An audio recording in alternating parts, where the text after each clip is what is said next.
take off.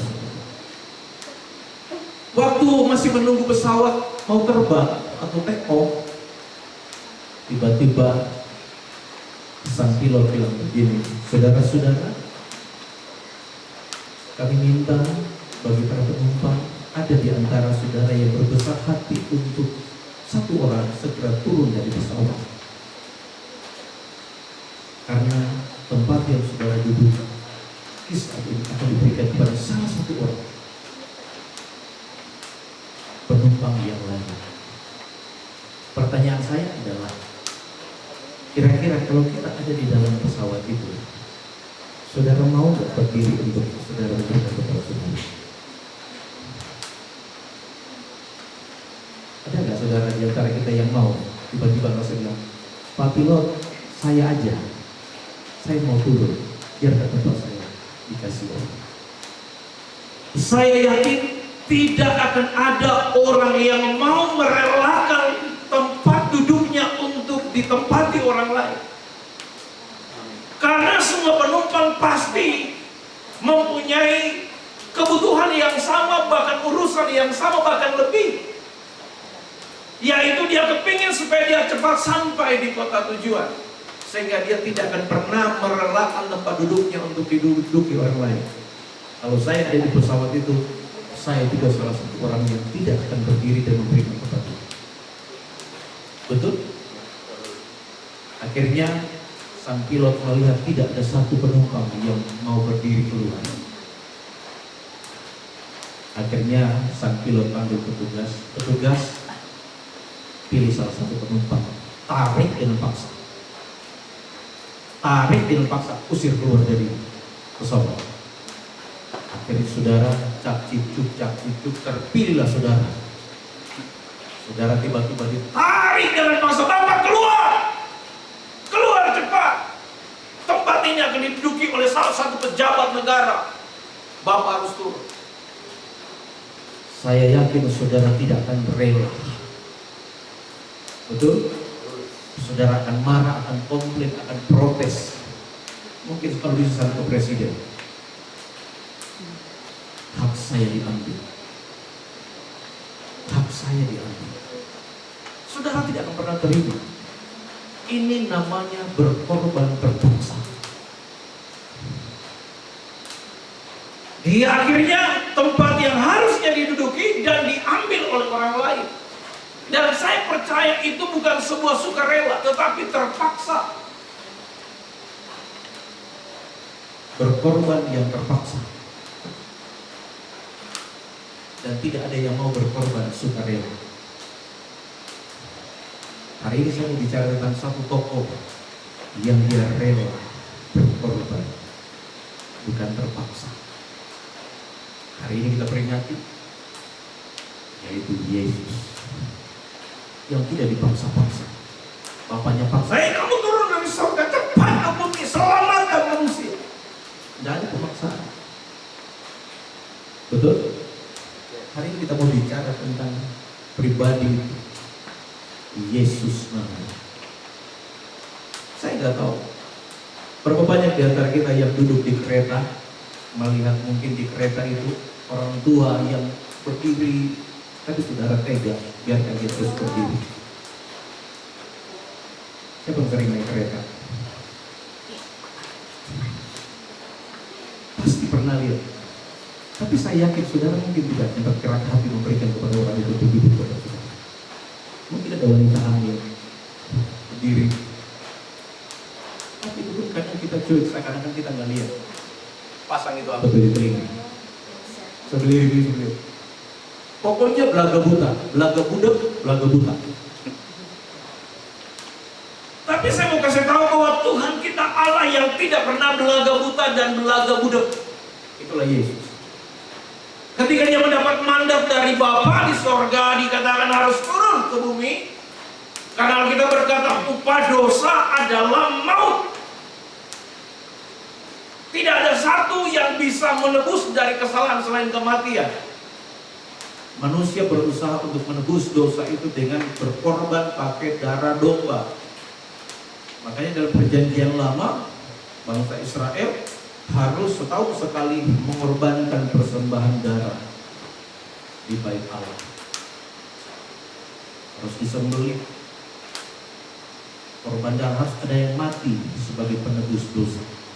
Upah dosa dalam maut, berarti harus ada yang dikorbankan. Tapi hari ini saudara dan saya tidak lagi harus membawa seekor domba. Tapi ada domba Paskah yang dipersiapkan dari sorga, yaitu Yesus. Darahnya mahal. Darahnya tertumpah bukan karena terpaksa dia memberikan hidupnya bagi saudara dan saya, tetapi dia datang dengan sukarela. Itulah kasih. Tema kita bicara tentang kasih dan pengorbanan.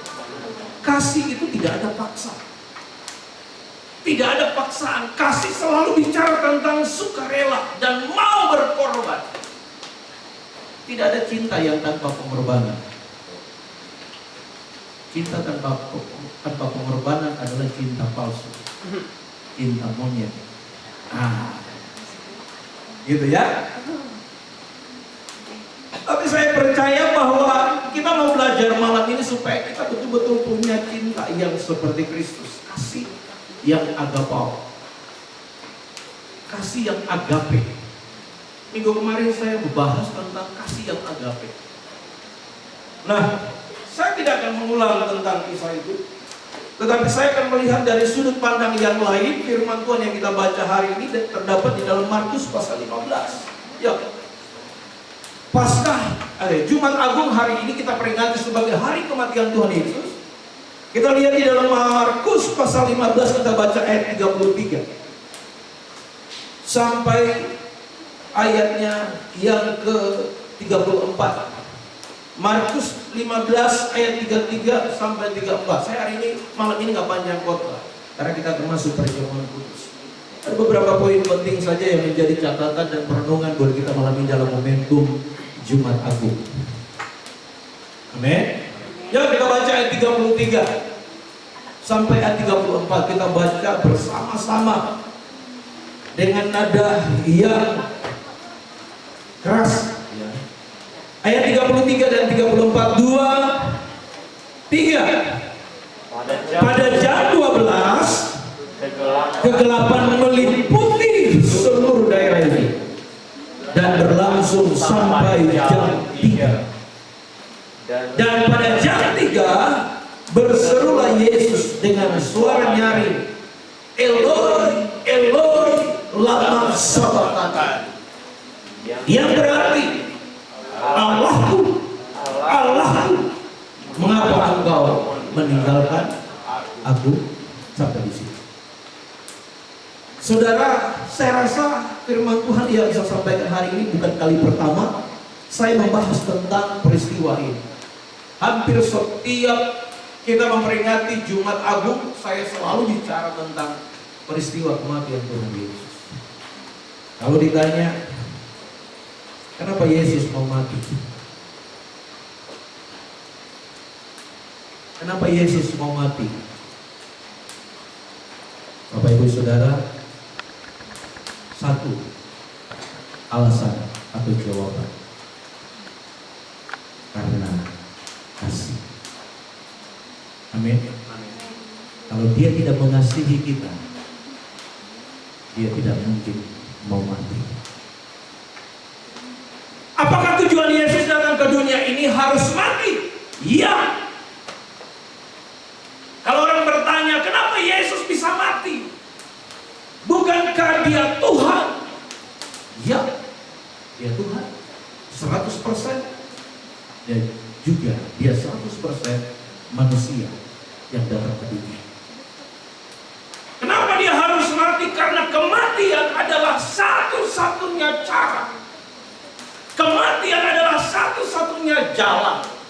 Kematian adalah satu-satunya kesempatan untuk membuktikan bahwa dia Allah yang mengasihi. Kalau dia nggak mati, tidak akan terbukti bahwa dia Allah yang maha kasih. Amin, saudara. Amin. Jadi kalau saudara tidak mati-matian dengan orang yang saudara kasihi, tanda tanya kasih saudara. Tapi kalau kita mati-matian buat orang yang kita kasih, berarti saudara betul-betul mengasihi dia. Itulah yang Tuhan Yesus lakukan. Dia rela mati-matian, saudara, karena kasihnya, karena cintanya kepada saudara, maka dia berkorban. Amin, saudara. Pada jam 12 dikatakan kegelapan meliputi seluruh daerah itu. Kenapa terjadi kegelapan?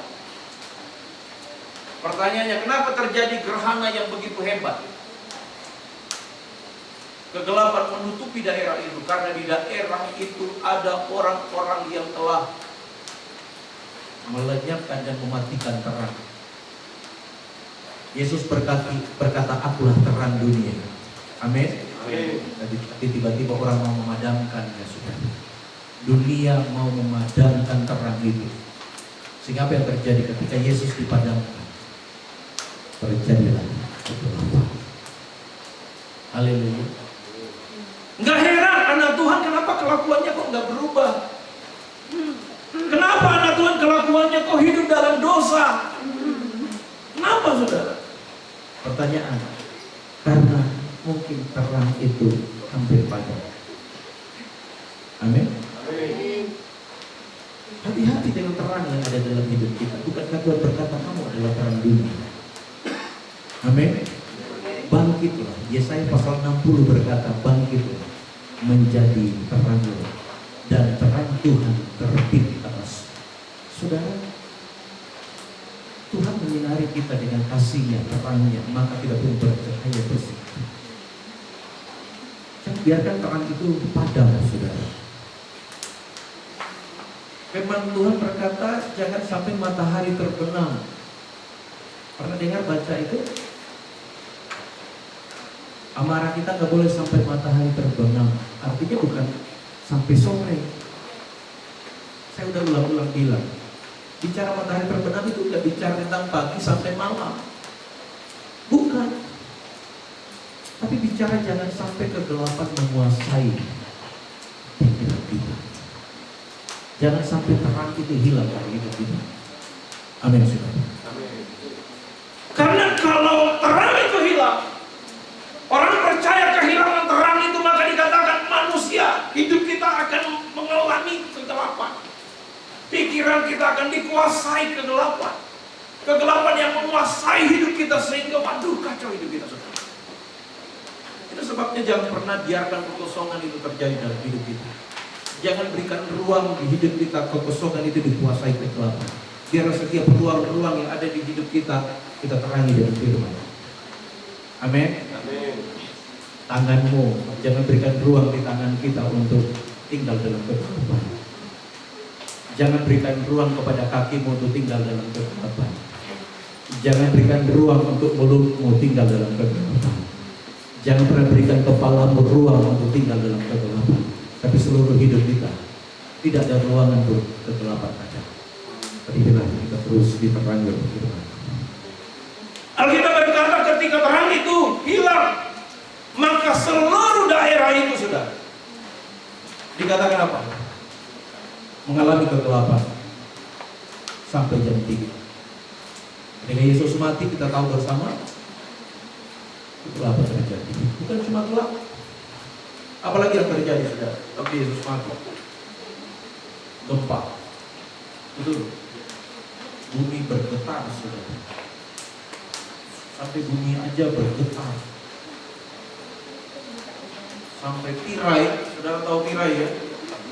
Tirai bait Allah, gorden. Apa lagi namanya itu? Kita bilang kain gorden. Apa ya namanya? Gorden ya? Bayangkan kalau tembok retak gempa itu biasa. Kalau cuma tembok yang retak karena gempa itu biasa kita lihat. Tapi kalau sampai tirai aja sampai sobek dari atas ke bawah, itu gempanya itu berapa skala Richter? Goncangannya itu hebat banget. Artinya ini luar biasa. Yang mati ini bukan orang biasa. Haleluya. Banyak peristiwa yang terjadi lewat kematian Yesus. Dan dikatakan, dan pada jam 3 Berserulah Yesus dengan suara nyaring, Eloi, Eloi, lama sabachthani. Yang berarti Allah, Allahku mengapa kau meninggalkan? Saudara, sebelum masuk pada peristiwa ini, dikatakan dalam Alkitab Yesus bersama murid-muridnya pernah mereka berdoa dulu. Ketika mau menghadapi detik-detik Yesus akan disalibkan, Yesus mengajak murid-muridnya untuk pergi apa saudara? Liburan kayak gitu, datang ke puncak, gitu ya, menikmati alam. Yesus bilang sama murid-muridnya, kalian di sini ya, berdoa. Saya mau pergi ke sana, ini berdoa juga. Kalian juga di sini berdoa. Tapi yang ada apa saudara? Dibawa ke puncak bukan doa, tidur. Betul? Mereka tertidur saudara. Kenapa? Enak banget di puncak. Anginnya sepoi-sepoi dingin, sejuk. Enak sekali gitu loh. Tidur, Petrus tidur saudara. Yesus doa. Begitu selesai berdoa, dia datang. Dia tepuk perut. Gua ajak ke sini bukannya doa, malah tidur loh. Sanggupkah kamu berjaga-jaga 1 jam saja? Tidur. Udah, kamu doa. Oke, Yesus pergi lagi doa yang ke 2 kali. Doa lagi. Selesai doa, Yesus balik lagi. Mereka doa, lanjutkan mimpi. Tidur lagi. Tepuk lagi. Kenapa tidur? Bangun berdoa. Yesus bilang doa ya, saya pergi dulu. Yang ke 3 kali. Saudara, bertemu lagi Yesus. Ketika dia berdoa ketiga kali, dia katakan peluknya. Tahu peluk? Keringat. Netes seperti butiran-butiran darah. Itu dia doa, netes sudah. Pergumulan yang begitu berat sampai pembuluh darahnya pecah. Orang kalau udah pembuluh darah pecah, mati. Tekanan tinggi naik. Pecah nggak tahu berapa derajat tekanan darahnya. Saya baru naik waktu itu 140 aja, naik tekanan darah saya langsung pecah di hidung, muncul darah di hidung. Belum di pori-pori. Tuhan Yesus di pori-pori loh. Stres besar. Yesus mengalami satu depresi yang luar biasa. Stres berat.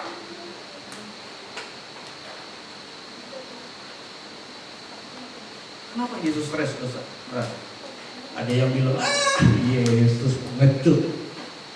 Masa cuma salib aja takut. Sampai lututnya gemetar, tangannya gemetar, sampai pecah pembuluh darah. Netes di pori-pori, semua pori-pori keluar darah, saudara. Itu stres besar berat. Lalu orang bilang, Yesus takut. Takut disalib, takut dicambuk, takut mengalami via dolorosa.